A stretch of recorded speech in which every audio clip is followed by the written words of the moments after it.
Carnegie Hall in New York City, the home of the world's greatest musical events. Today's event is one in a series of New York Philharmonic Young People's Concerts under the musical direction of Leonard Bernstein.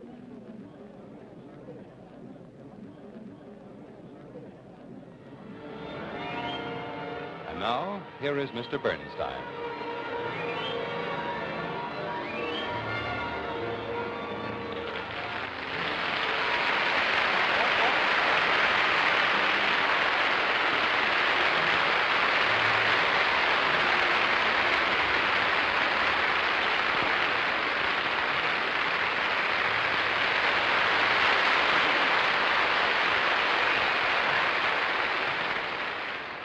Hello again. It's been much too long, I think, since we've seen each other, and I've missed you. Today, we're going to talk about a part of music that's really exciting and really fun. Orquestration. Now, this big word means a lot of different things to a lot of different people, and we're going to try and clear up what it really means.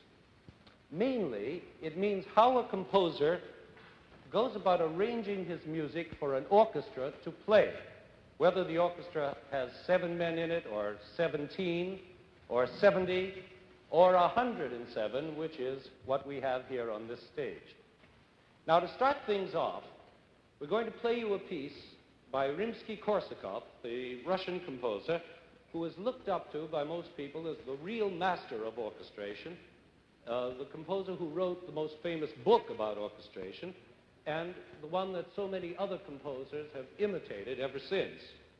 Now listen to this last part of the Capriccio Español by Rimsky-Korsakov, or the Spanish Caprice, and notice how brilliantly he makes the orchestra shine and how many different kinds of sounds he gets in 5 minutes of music, one after another, and how clear the music is, and most of all, how exciting the orchestration makes his music sound.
Now, everybody will admit that that's a pretty exciting piece of orchestration. Brilliant. Now, let's take a look at one page of the conductor's score of this piece. This whole page, full of notes, is only 4 bars of music, this music you just heard. And it tells us everything that every instrument is doing in the orchestra for the duration of those 4 bars.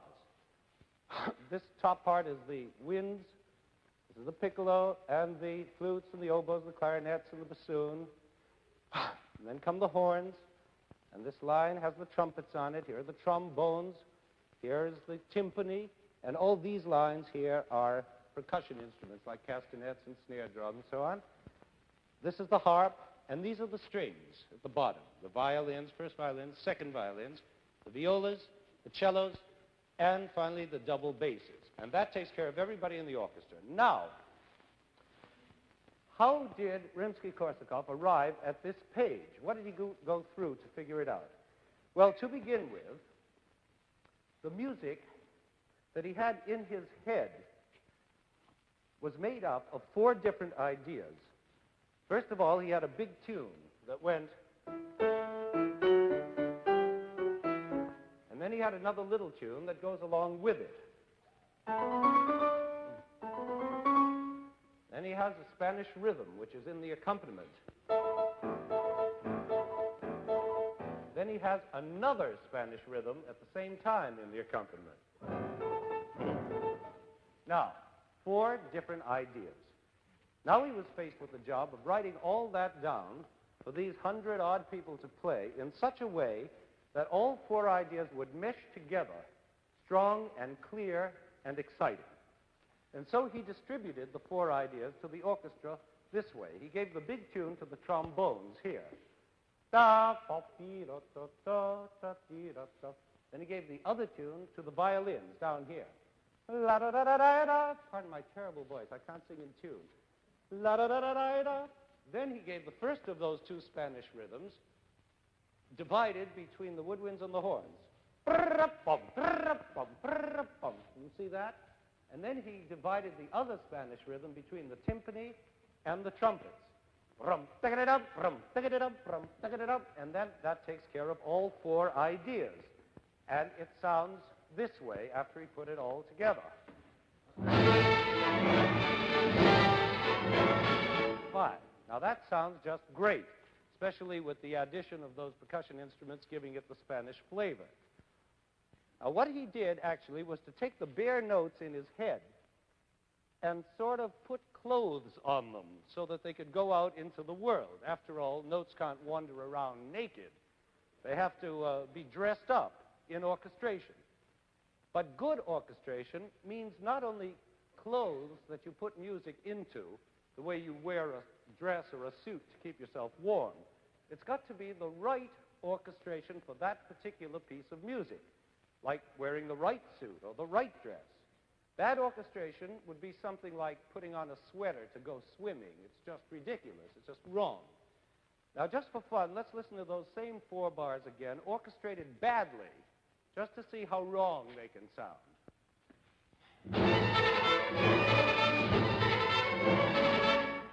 You see how terrible that is? You can't hear the tune, the rhythms are too loud, and it all sounds clumsy and thick and not at all Spanish. So remember, what good orchestration means is orchestration that's exactly right for that music, and it lets the music be heard in the clearest and most effective way. Now that's pretty hard to do, because just think what a composer has to know before he can orchestrate a piece he's written. First, he has to understand how to handle each instrument separately. He has to know what it can do and what it can't do, what its lowest note is and what its highest note is, what its good notes are and its not so good notes, and all the different kinds of sounds it can make. Then, on top of that, he has to understand how to handle all kinds of different instruments together, to blend them and balance them and mix them. He has to be careful that some instruments, which are bigger and louder, like the trombone, don't drown out the littler, softer instruments like the flute. You see, that's easy to drown out. Then he has to be careful that the percussion section doesn't drown out the strings, for example. See, that would be very easy to drown out.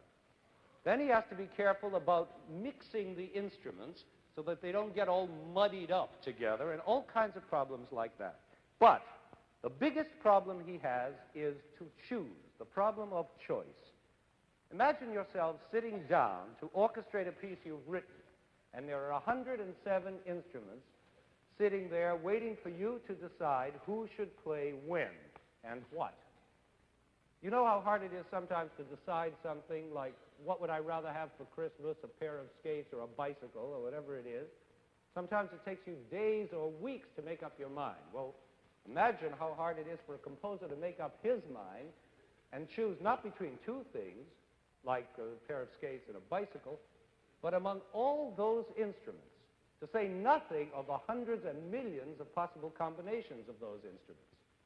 For instance, I'm sure you all know the famous flute solo at the beginning of Debussy's Afternoon of a Faun. Do you know it? It goes like this.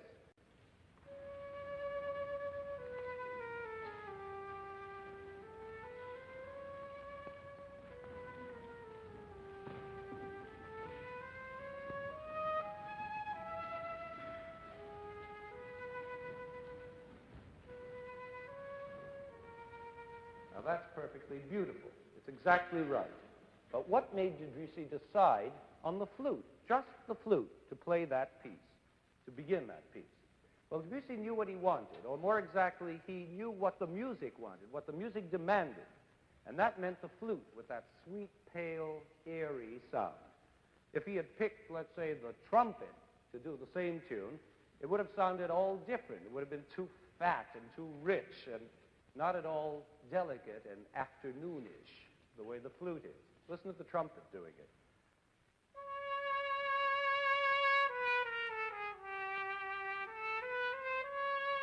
Not the same thing, is it?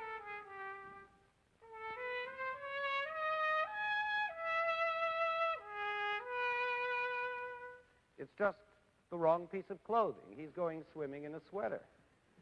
Or take the beginning of Gershwin's Rhapsody in Blue. You know that peculiar sliding wail on the clarinet that opens the piece?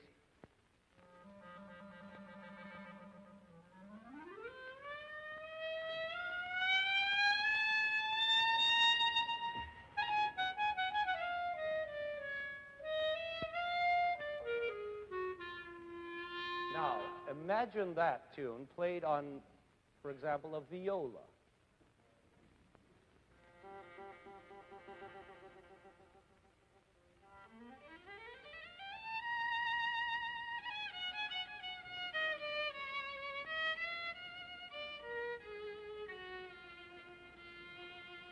Pretty silly, isn't it?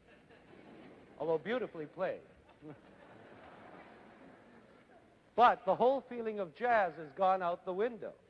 Or take a Bach Brandenburg concerto, like this one for strings.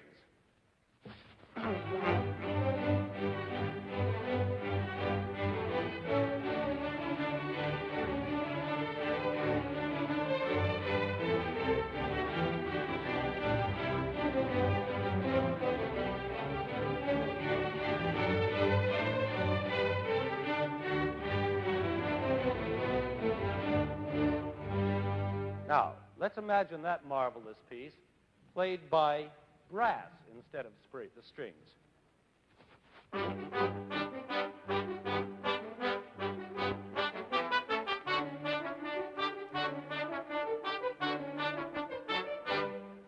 Well, that's not so bad either.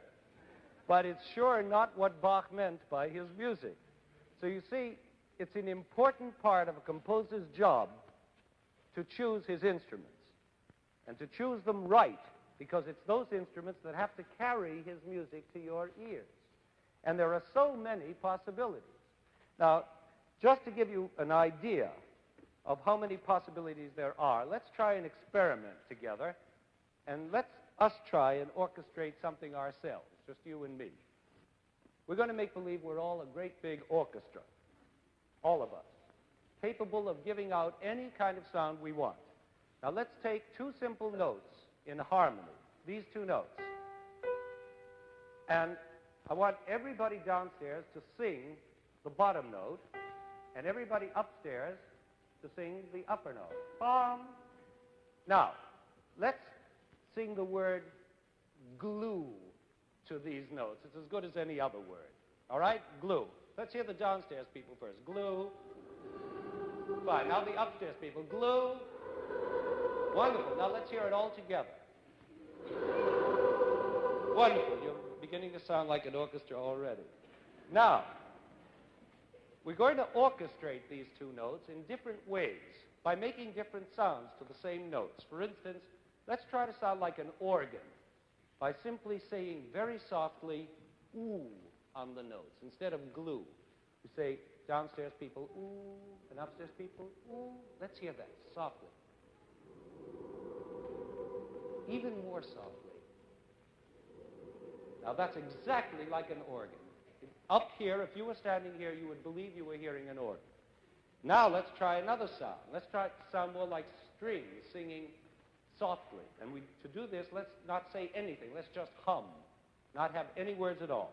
So downstairs people, upstairs people, okay? Softly. Sounds exactly like strings. Really, you're wonderful. Perfect strings. Now, let's try and sound like loud strings. And a good way to do that would be to buzz instead of hum. You could have bzzz, and upstairs, bzzz. See if you could do it. Marvelous. That's exactly right. Now, I'll tell you what we're going to do. Since you're so good, let's try a couple of more.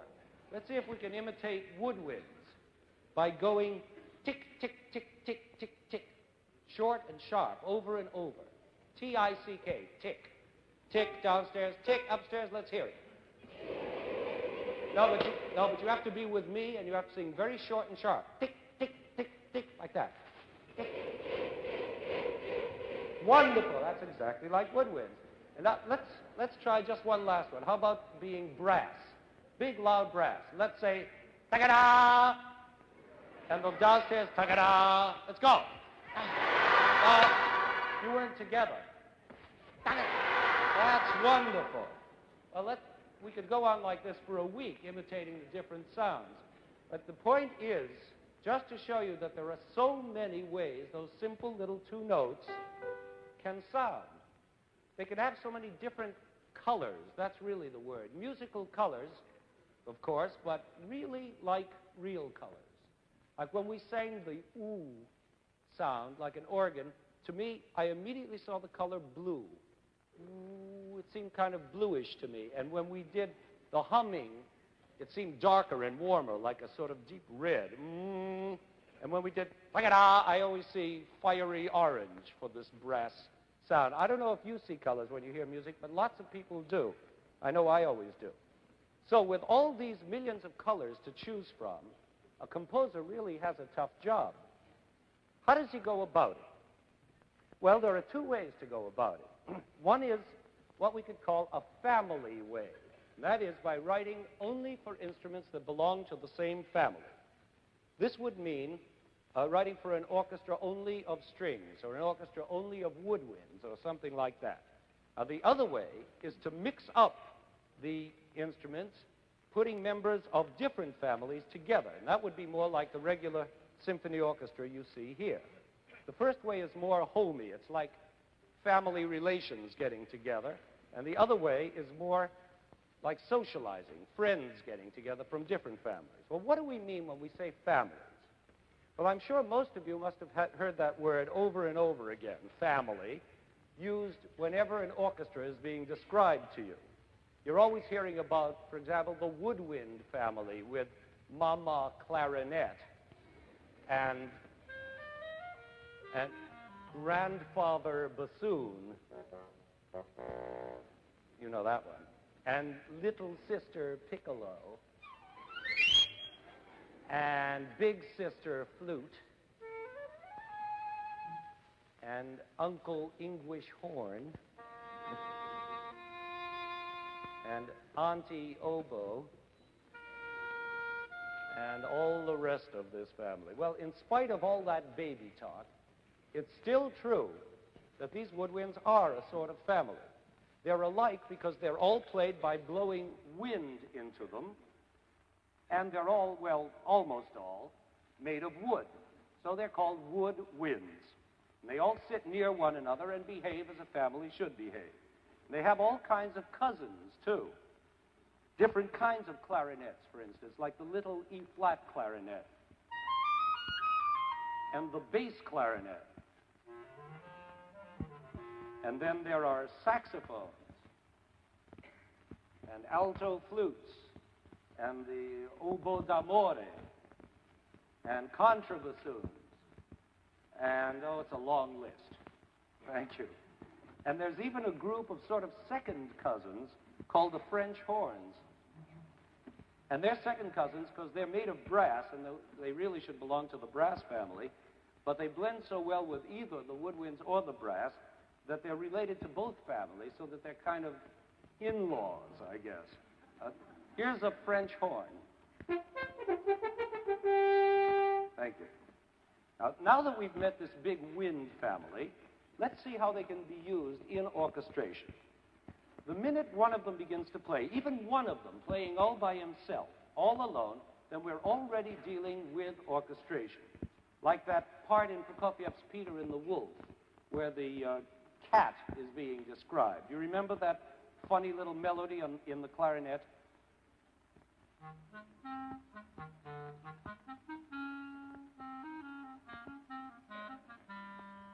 I'm sure you remember that tune. But that's already a piece of orchestration, we could say, because no other instrument in the whole woodwind section is so perfectly right for cat music. It's so velvety and dark and cat-like. So Prokofiev had to make a choice, and he chose the clarinet. And when he did that, he was orchestrating, and he was orchestrating well. But now things get more exciting as we begin to put together different members of the family in groups. Now, here's part of a piece by the German composer Hindemith for 5 wind instruments, a great jolly piece. And listen to how fine these 5 relatives sound together: the flute, the oboe, the clarinet, the bassoon, and the French horn.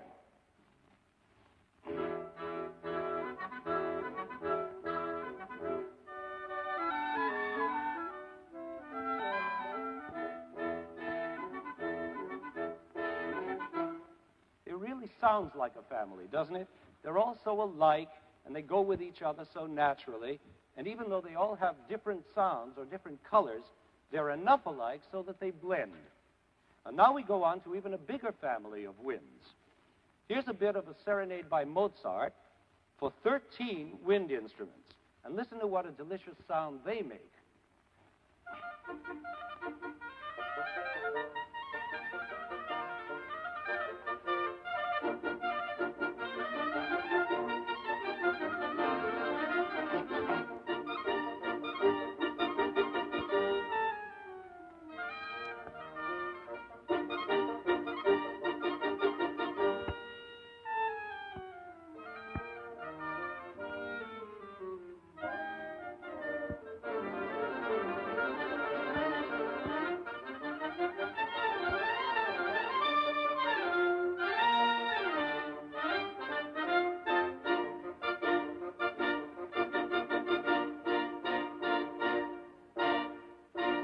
Marvelous, isn't it? And this family now is getting so big that it's beginning to sound more like what we think of as an orchestra, not just a little chamber group. But it's still a family orchestra. They're all woodwinds in it. Now, the great modern composer Stravinsky has written a symphony for an entire orchestra of winds only. And he really invented some brand new colors in this one. Just listen to these final bars of it.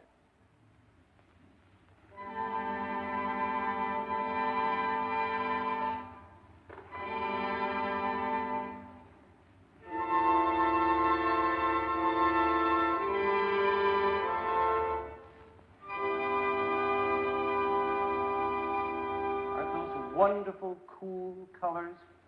Well, now that's enough of the wind family for a while. Let's have a look now at this enormous family gathered around me here, the strings.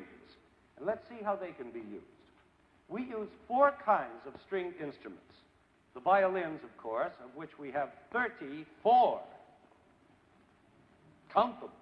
And the violas, which look like violins, but which are a little bigger and sound a little lower. And the cellos, which are even bigger and lower. And then the double basses, which are the biggest and the lowest. Wave or something so we can see it. That's good. Thank you. Now again, it's the same story. Even if one lonely violin is playing, the composer has to orchestrate for him. Now this may sound silly to you, orchestrating for one lonely violin, but it is orchestrating in miniature, because even with one instrument, the composer has the problem of choosing. First, he has to choose the violin itself instead of any other number of instruments, and then he has lots of other choices to make, like when the bow should move up and when it should move down, or whether the bow should jump. Would you show us what I mean by jump? Do that again, please. Fine. Or whether the bow should go smoothly, or maybe the bow shouldn't even be used at all. Then he has to decide whether to have more than one note sounding at a time, and lots of other choices like that. Now, these choices may sound to you like small potatoes, but they are all terribly important to orchestration. For instance, if a violinist plays America the Beautiful on the D string, it would sound like this.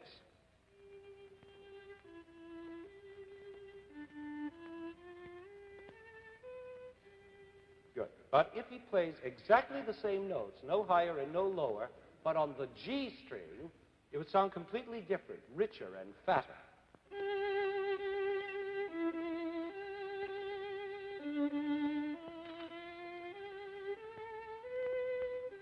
Thanks.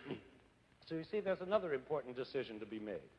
Now let's get some of these string cousins together in a group into a string quartet.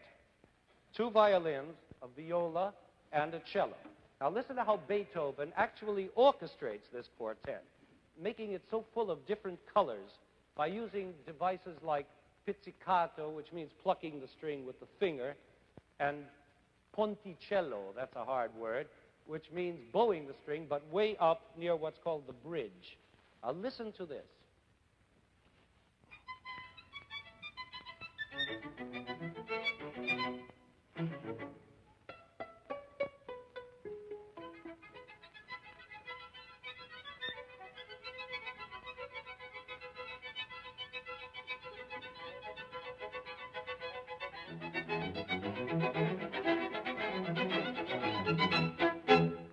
You see, it takes a master hand to orchestrate for 4 string instruments and get all those different sounds.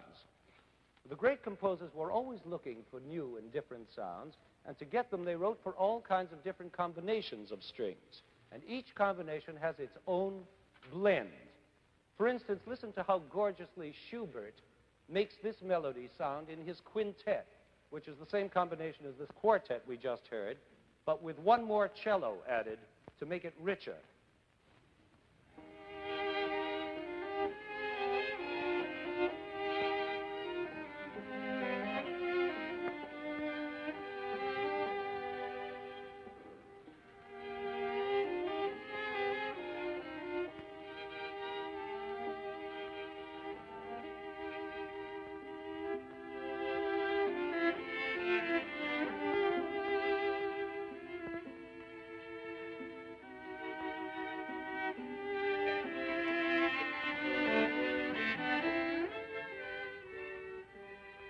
One of the most beautiful melodies ever written.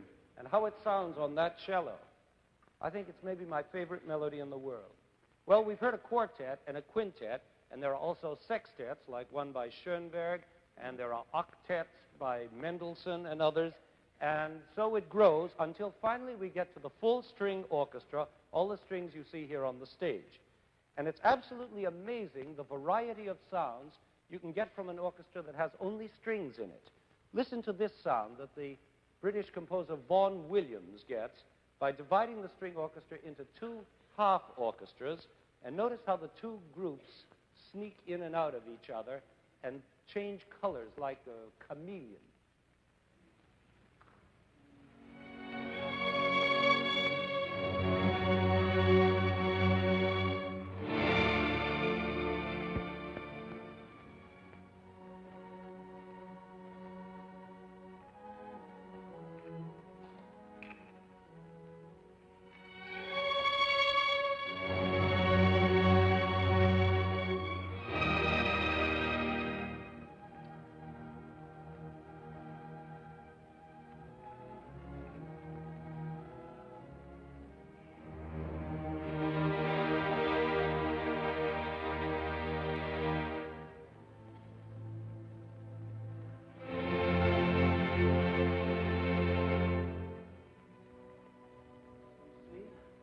Now, here's a completely different way of writing for a string orchestra, a more rugged, athletic way.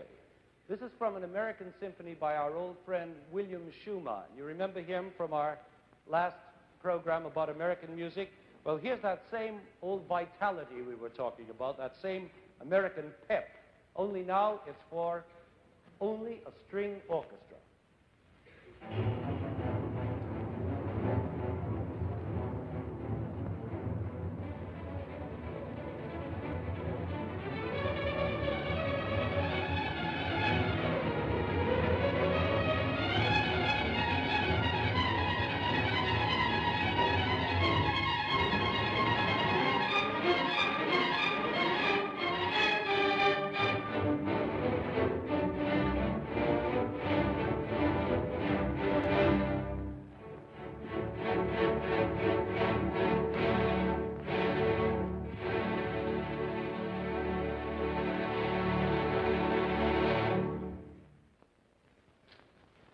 Now, where were we? Ah, yes, we have visited two families already, the winds and the strings. Now let's take a quick look at the other two families in our community here, the brass and the percussion. The brass family isn't very large compared with our string family, but boy, do they make themselves heard. The members of this family consist of the trumpets, the trombones, and the tuba. And, oh, of course, those 42nd cousins, or was it in-laws, or whatever we said, the French horns, which are both brass and wind. Thank you. Now, you'd be surprised how many different colors you can get from these brass blockbusters. They don't always have to be loud, for instance. Take this brass music by the old Italian composer Gabrieli. Listen to how beautiful it is.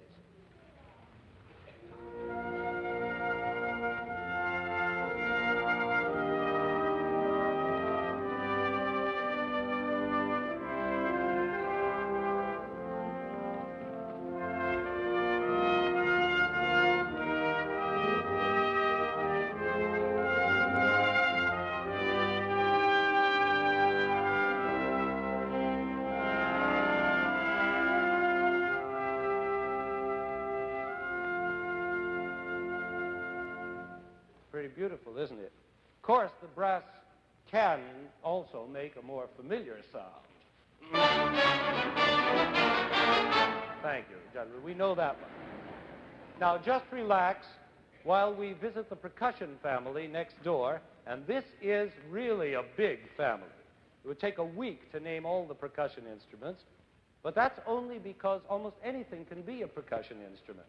A frying pan, or a baseball bat, or a steam whistle, or a cowbell, or anything that makes noise. Now, the head of this family is, of course, the timpani. And he is surrounded on all sides by all kinds of other drums and bells and clickers and tinklers and other noisemakers. But they're all a family, and there are pieces that are orchestrated and written just for them, like this canon, which was written by our very own timpanist, Mr. Goodman.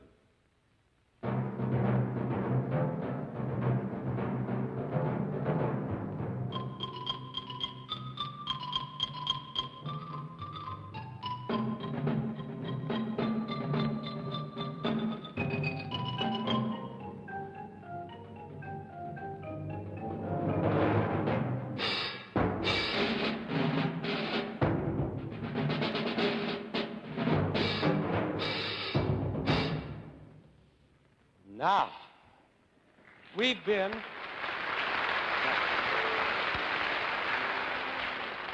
have now been introduced to all the four families. And now we come to the more complicated business of orchestrating for what we call a symphony orchestra, this whole aggregation. And here's where the family spirit gives way to the big, friendly social spirit, and the members of the different families begin to mix together. Now, starting with the smallest combination, two people sort of shyly getting together to see how they'll get along, we can see the whole story in this simple little nutshell. Here is part of a Schubert sonata for a viola and piano, two instruments from very different families, but as you see, they get along very well indeed.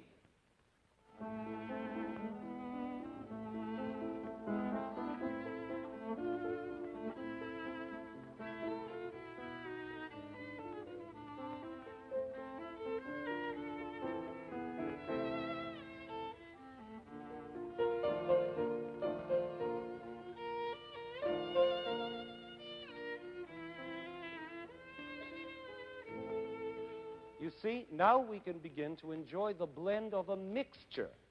It's in a way a new sound, because the pure family lines have been broken down and a new mixed sound has been born. Now let's enlarge this new social spirit to include 7 people. And listen to a little bit of Ravel's introduction in Allegro for a mixture of harp, flute, clarinet, and string quartet. That's a real mixed-up mixture.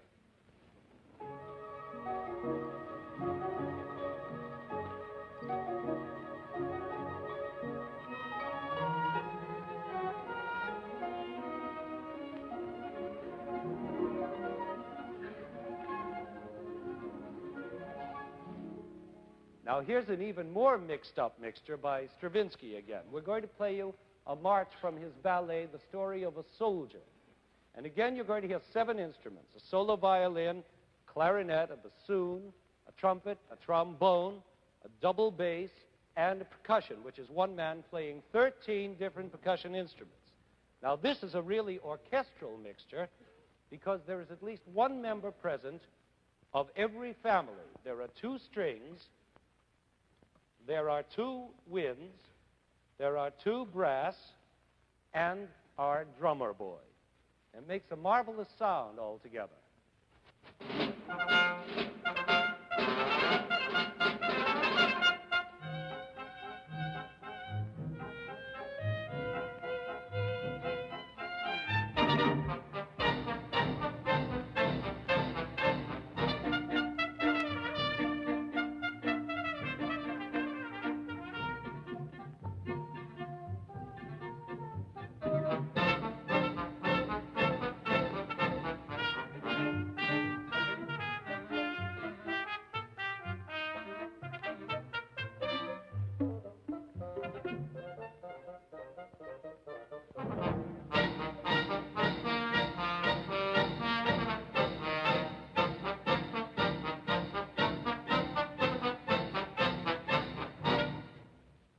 That's fine. And so, little by little, we grow up to the regular big symphony orchestra we all know and love. 7 players become 17, and then 70, and finally 107.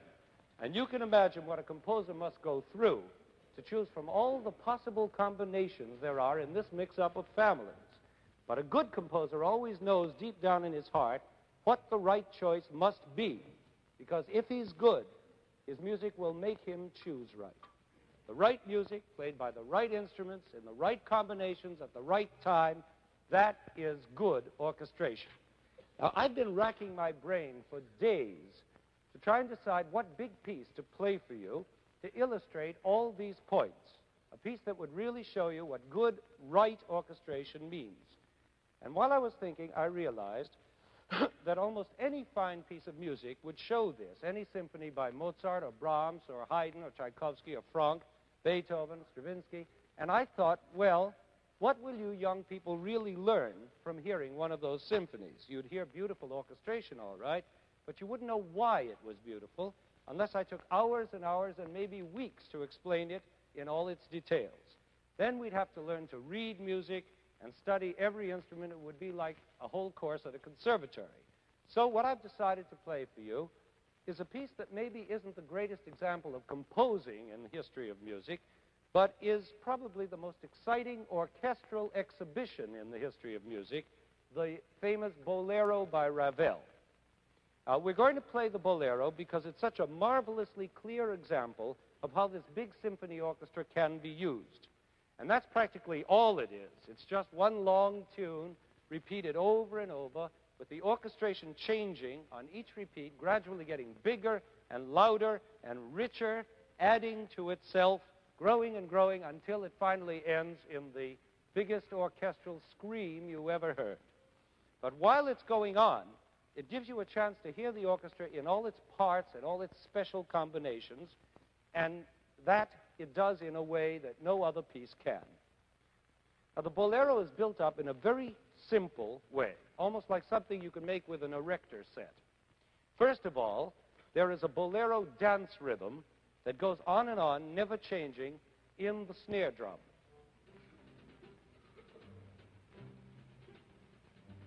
Now, over this rhythm that never stops, we hear a tune.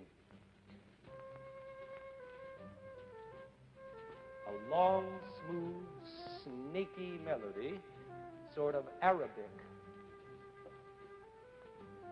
like very high-class hoochie-coochie music.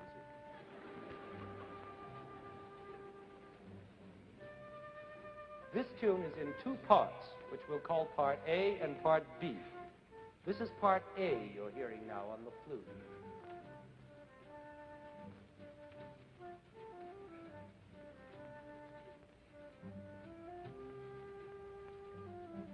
Then part A again, a little richer and fuller, by the clarinet.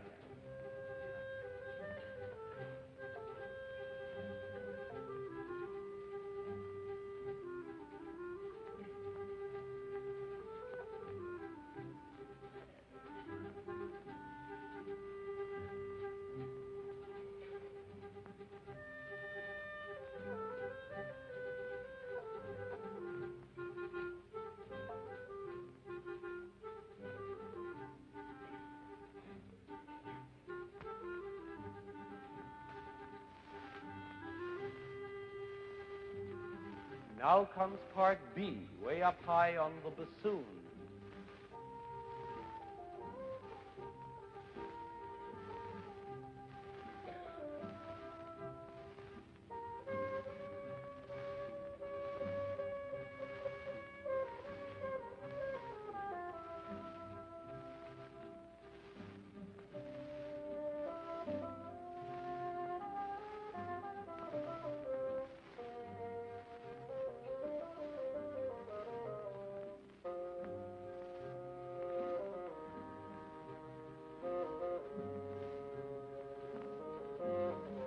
Now part B gets repeated on the little E-flat clarinet.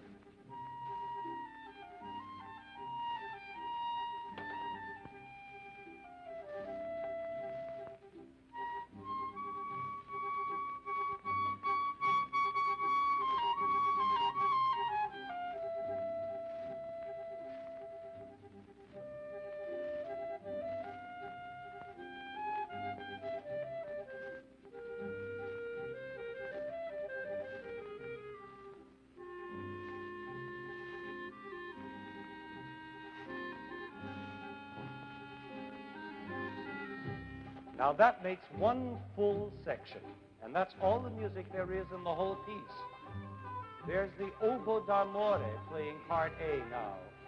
Remember him, that woodwind cousin we talked about? Now over and over again, we're going to hear part A twice, and part B twice, and part A twice again, and so on, always with different instruments, until the whole orchestra has been used up and shown off and tired out. But before it's over, you'll have heard all kinds of strange sounds and colors and combinations. And each time the orchestration changes, like now, trumpet and flute, it gets louder and richer and bigger, until by the end, everyone gets together for the big screen. It makes a really very exciting trip through the world of orchestration. So bon voyage, and I hope you have a good time.